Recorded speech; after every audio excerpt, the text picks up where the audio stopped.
Ces deux Irakiens avaient été arrêtés en France à la suite des attentats de ces dernières semaines. Les services de police les ont expulsés. L'Irak aurait assuré qu'ils n'avaient pas été exécutés à leur arrivée. C'est aussi ce qu'affirme l'ambassadeur d'Irak à Paris, rencontré par Hervé Brusini.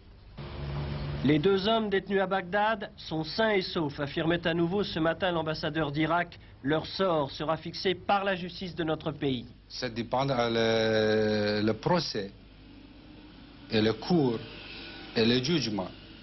Je ne peux pas dire maintenant en avant qu'ils ont l'opportunité d'avoir tous les faits sur leur activité. Et c'est le devoir du procès de décider le sort de cette soutien. Juste une question. Est-ce que, avant de les expulser, le gouvernement français vous a demandé des garanties les concernant? Nous avons été informés de l'expulsion, c'est tout. Vous n'avez pas été contacté avant l'expulsion? Oui, ils ont m'a contacté avant, mais pour m'informer. Qu'ils partaient à Bagdad? Oui. Rien de plus? Rien de plus. Ce soir encore, la question reste posée. A-t-on expulsé contre leur gré, en Irak, Kheraldine et Hamza Fawzi?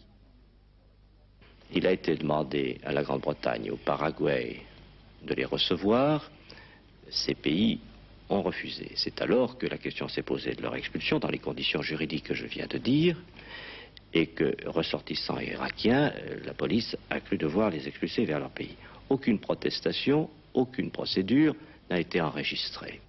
La veille même de leur expulsion, trop tard selon le ministère de l'Intérieur, les deux hommes avaient pourtant rempli ces demandes de statut de réfugiés politiques. Ils y expliquaient que tout retour en Irak signifiait pour eux une condamnation à mort, qu'ils étaient bel et bien opposants au régime de leur propre pays. Ils n'ont pas pu vouloir se jeter dans la gueule du loup, insistent les avocats. Légèreté, bavure, coup tordu, force est de constater que les déclarations officielles ne cadrent guère avec la réalité des faits, avec ce qui s'est passé ici même, au dépôt du palais de justice, le 19 février dernier.